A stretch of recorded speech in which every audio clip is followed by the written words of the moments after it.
Salam uşaqlar, hər vaxtınız xeyir.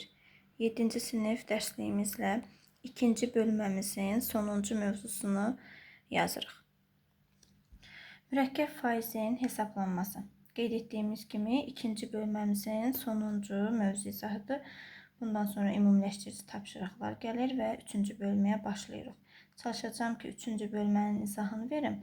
Sonra ortalarda buna aid olan, ikinci bölməyə aid olan ümumiləşdirici tapşırıqları yazacaq. Məqsədimiz ondan ibarətdir ki, siz məktəbə gedənə qədər ən azından heç olmasa 3 bölməni mükəmməl şəkildə bilməyinizdir. Bugünkü mövzumuz mürəkkəb faizin hesablanmasıdır. Mürəkkəb faizin hesablanmasında burada qeyd etdiyimiz kimi, burada daha doğrusu kitabda qeyd olunan kimi məbləğin bir ildən sonra müəyyən faiz qədər artır. Məsələn, hər hansı bir banka əmanət qoyulan zaman. Əmanət ikinci il, birinci ilin sonundakı məbləğin, üçüncü il, ikinci ilin sonundakı məbləğin, yəni bu şəkildə davam edir. Dördüncü il, üçüncü ilin sonundakı məbləğin həmin faizə qədər artırılır. Belə hesablama mürəkkəb faizin hesablanması dedir. Burada da məsələdə göstərir. Məsələn, 2000 manat qoyulursa 10% artmaq %10 şəklində də yaza bilərsiniz və yaxud da onun 100-ün üstünə 10 gəlib 110, 110 faizi biz bu şəkildə %110 götürüb 1,1 faiz kimi, 1,1 faiz yox, 1,1 artım kimi götürə bilərik. Yəni siz həmən bu 2000-i %10'a da vursanız eyni cavab alasınız.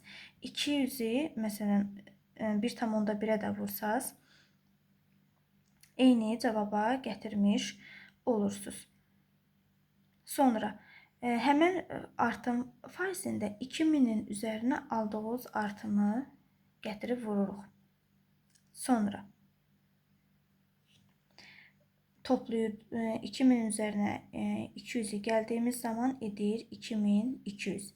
İkinci ildə artıq 2200 ilə mən işləməliyəm. 2200'ün 10% yenə 1,1'ə vurduğumuz zaman həmən biz 2420'ni alırıq. Yəni hər birinin ayrı-ayrılıqda yazıb üstünə gəlmək və yaxud da yenə həmən aldığı cavabın 10%-ni tapıb yenə sonuncu cavabla yenə aldığı cavabı toplamaq biraz uzun gedə bilər sizə görə. Yəni siz hansı yolu rahatdırsa o şəkildə gedə bilərsiniz. İstəsiniz %10'dan gedin, ayrı-ayrılıqla toplayın. İstəsiniz elə birbaşa 1,1'ə də vura bilərsiniz. Elə bu kitabda da mənim həmən o dediyim yolu sizə burada göstəribmiş. Burada bir nüansı da qeyd eləyək, sonra keçək tapşırıqlarımızı yazmağa. Birinci il, ikinci il, üçüncü illərdən, birinci ay, ikinci ay, üçüncü aylardan söhbət getdiyi zaman siz hər birin ayrı-ayrılıqda da yenə vura bilərsiniz. 2 il deyirsə 1,1'in kvadratı şəklində də götürüb yaza bilərsiniz. Və yaxud da 3 il dediyi zaman, 3 ay dediyi zaman, məsəl üçün 1,1 üstündə 3 kimi qeyd eləyib eyni cavabı almış olursunuz. Gəlin indi misallar üzərindən daha da geniş izahını verək. Nömrə 1-də deyir, mürəkkəb faizi hesablamaqla göstərilən müddətin sonunda məbləği tapın. A variantında deyir, ilkin məbləğ 3000 manatdır, illik artım faizi 30%. 30% artım dediyi üçün üstünə gəlirik. Bu edir 130%. 130 da 1,3 deməkdir. Müddəti də sizə 2 il verir. Yəni 1,3'ün kvadratı şəklində götürməliyik. 1,3'ün kvadratı 1,69 edir. Biz həmən 3000'i vururuq 1,69'a bərabərdir 5070 manat. Deməli 3000 manat qoyduğumuz zaman illik artım faizimiz 30%, müddət 2 il olduqda 5070 manat pul olur. İkincidə 5000 manatdan söhbət gedir. İllik artım faizi 10'dur. 100 üstə gələk 10 bərabərdir 110%. Bu da 1,1 edir. Müddət 3 ildir. 1,1'in üstü 3. Bu edir 1,331.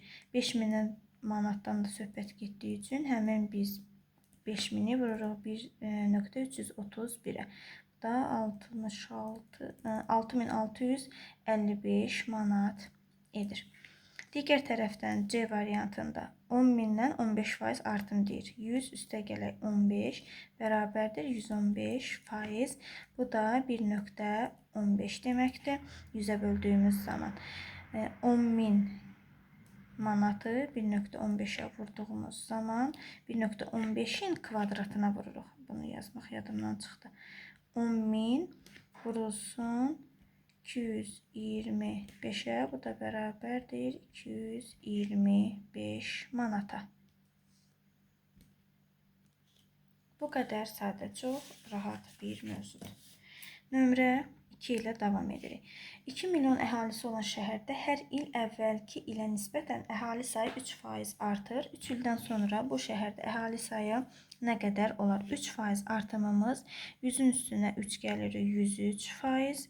Bu da 1.03 edir. 3 ildən söhbət gedir. Yəni 1.3-ün kvadratı. 3 il yox, kub deyir. Kubudur. Bu misalları kalkulyatorla hesablasaz daha rahat olar və yaxud da yenə dediyim kimi %3 kimi də yazıb bu şəkildə də hesablaya bilərsiniz. Bir nöqtə mən bu şəkildə qeyd edirəm. Sonra 2 milyon vurulsun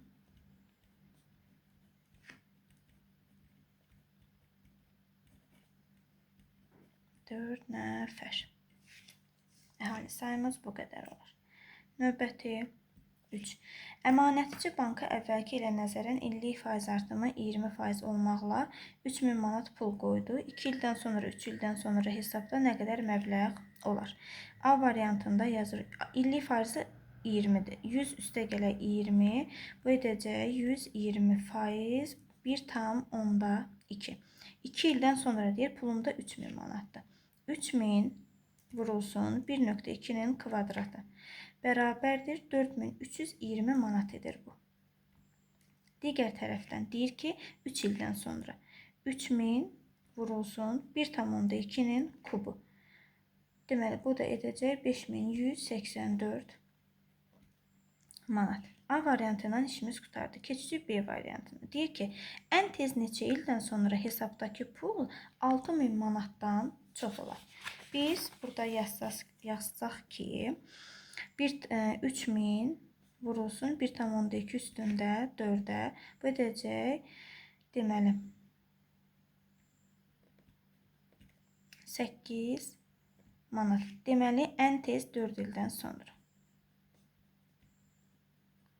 Ən tez 4 ildən sonra. Çünki nəyə görə 4 il götürürük? Çünki üslü qüvvəti biz 4 elədik. Yəni 4 ildən sonra. Keçirik növbəti məsələlərimizə. Nömrə 4 ilə davam edirik. Deyir, müştəri qiyməti 2000 manat olan malı kreditlə aldı. O hər ay qalan borcun 20%-ni ödəməlidir. 3 aydan sonra onun mağazaya nə qədər borcu qalar? Bax, buradakı əsas bizim baxacağımız borcun 20%-in ödəməlidir. 20%-in ödəyirsə nə qədər qalır? Çünki deyir ki, nə qədər borcu qalar? Qalanı biz axtarırıq. 20% ödəmək o deməkdir ki, bunun 80%-i qalır. 80% özü nə deməkdir? 0,8 deməkdir. 100-ə böldüyümüz zaman 0,8-i almış oluruq. 3 aydan söhbət getdiyi üçün məbləğim 2000 manat olduğu üçün 0,8-in kubu. Bu edəcək 1024 manat. A variantı bu şəklində. B-də. Qəzetin tirajı hər ay əvvəlki aya nisbətən 10% azalır. 10% azalma 100-dən 10 çıxıb 90% almaq deməkdir. Bu da 0,9 deməkdir. Mart ayında tiraj 25.000 olub. 25.000. Nüsxə olarsa, qəzet iyun ayında hansı tirajla çap olunar? Mart, aprel, may, iyun. Yəni martdan iyuna qədər olan 3 ay müddətdir. Ona görə 0,9'un üstündə 3 qeyd edirəm. Bu dedir 18225 nüsxə. Aydın oldu, bu 3 martdan iyun ayı aralığındakı biz vaxtı götürürük. Keçirik növbəti 5-ə. Müəyyən mühitdəki mikroorqanizmlərin sayı hər saatda əvvəlki saata nisbətən 10% artır. Yenə bax, faiz dediyi kimi mən avtomatik bunu yazmalıyam. 110%, bu da 1,1 deməkdir. 100.000 mikroorqanizm bu qayda ilə artarsa 3 saatdan sonra nə qədər olar? 100.000-i qeyd edirik. Vurulsun 1,1'in kubu. Bu da edər 100. Deməli 3 saatdan sonra nə qədər olar? 133.100 qədər olar. Növbəti 6.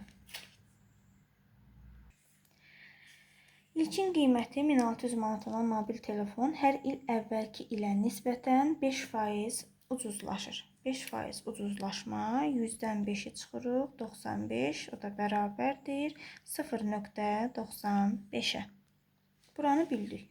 Sonra deyir ki, 4 ildən sonra telefonun qiyməti neçə manat olar? Məbləği nə qədərdir? 1600-dür. 1600-ü vururuq 0.95 üstündə 4-ə. Bu da edir 1303 manat 21 qəpik kimi qeyd edək. Nömrə 7. Əmanətçi banka 3 il müddətinə 10.000 manat pul qoydu. Birinci ilin sonunda onun hesabında 11.500 manat pul oldu. Əmanət hər il əvvəlki ilə nisbətən eyni faiz artarsa, 3 ilin sonunda hesabda nə qədər pul olur? Gəlin indi baxaq nə qədər imiş, nə qədər artıb. 11.500-dən mən çıxmalıyam 10.000-i. Bu edəcək 1500. 1500-ümüz də bizim 15% deməkdir. Hardan alırıq? Bölürük 10.000-ə ilkin qiymətimə. Faiz məsələsində. Bu edir 15%. Buradan da 100-ə vurmağı da yazım ki, siz çaşmıyorsunuz. 15% oldu. Birincinin son hesabında bu qədər pul oldu. Deməli, bu artıb ki olub da. 100 üstə gələk 15 bərabərdir 115 faizdən. Bu da 1.15 deməkdir. Hər il əvvəlki nisbətən faizlər 3 ilin sonunda 3 ildən söhbət getdiyi üçün mənim ilkin məbləğim 10.000-dir. 10.000 vurulsun 1.15-in üstündə 3-ə.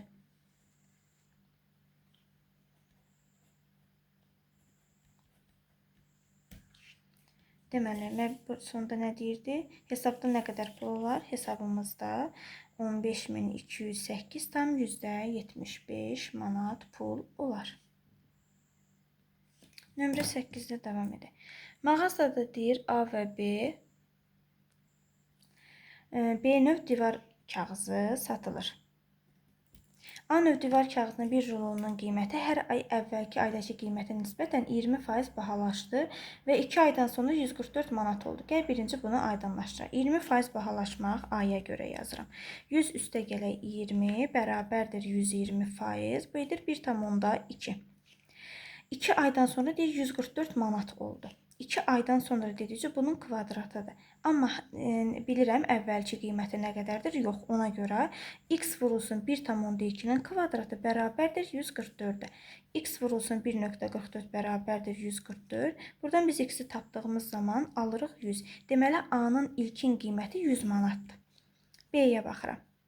Deyir ki, B növ divar kağızının qiyməti isə hər ay ilkin qiymətin 20% qədər bahalaşdı. Yenə bahalaşma deyirsə 20, bu 120% edir 1,2. 2 aydan sonra söhbət getdiyi üçün kvadrat şəklində götürəcəm. Yenə B-nin qiymətini bilmədiyim üçün 1.2-nin kvadratı bərabərdir 168-ə. X vurulsun 1.44 168, x də bərabərdir 116.67. Təxmini, yəni qiymət götürülür bölündüyü zaman. Deyir ki, B-ni də tapdıq ki, bu qədərdir. Hansı növ divar kağızının ilkin qiyməti çox idi? Əlbəttə ki, B-nin ilkin qiyməti daha böyükdür. B böyükdür A-dan. Bu şəkildə yazım, sizə də rahat olsun. Keçdik növbəti 9-cu misalımıza. 9-da nə deyir? Şirkətin səhmləri hər il əvvəlki nisbətən 30% artır. 30% artmaq %30 1,3 deməkdir. Səhmdar 2000 manat dəyərində səhm aldı. 2 ildən sonra səhmlərin dəyəri neçə manat olacaq? 2 ildən sonra 2000-i vuracaq 1.3-ün kvadratına, bu edəcək 3380 manat. Digər tərəfdən növbəti 2 il ərzində hər il səhmlərin dəyəri əvvəlki ilə nisbətən 30% düşdü. 30% düşmək, çıxmaq deməkdir, yəni azalma. 0,7. 2 ildən sonra söhbət getdiyi üçün 2 ildən sonra həmənki bu qiymətimizə görə. 3380-a görə 0.7-nin 2 il söhbəti var deyə kvadrat. Bu da bərabərdir 1656.20. Səhmlərin dəyəri ilkin dəyərindən çox yoxsa az oldu. İndi bunu biz necə tapırıq? Bunu C kimi qeyd edək. İlkin dəyərindən çox az. Bizim ilkin dəyərimiz nə qədər idi? 2000 idi. Çıxılsın 1656.20. Bu edəcək 343.80. Faizlə tapdığımız zaman 343.8 bölünsün ilkin qiymətə, vurulsun 100%. Bu da bərabərdir təxminən 17,19%. Deməli, ilkin qiymətdən 343.80 manat, yəni təxminən 17,19% az oldu. Bu şəkildə növbəti sonuncu onu da qeyd edək və yekunlaşaq. İlkin qiyməti 15.000 manat olan motosikletin qiyməti ilk 2 il əvvəlki ilə nisbətən 6%, sonraki 2 il isə əvvəlki ilə nisbətən 10% ucuzlaşır. Yəni hər ikisi ucuzlaşır. 100 çıxılsın 6 bərabərdir 94, 0.94 faizlə belə qeyd edək, sizə də aydın olsun. İlkin qiymətim mənim 15.000 manatdır. 2 ildən söhbət getdiyi üçün 0.94 üstündə 2 bu edəcək 13.254. Digər tərəfdən 100 çıxılsın 10, çünki 10% ucuzlaşma deyir, 90%, bu dedir 0,9. 4 ildən sonra da, yox, hələ ki 2 ildən yenə söhbət getdiyi üçün biz bunu yazırıq 13. Sonuncu bizim qiymətimiz 13.254 vurulsun 0.9-un kvadratı. Bu dedər 10.735.74. Bax, bu şəkildə tapşırıqlarımız da bununla yekunlaşdı. İkinci bölməmiz bitdi.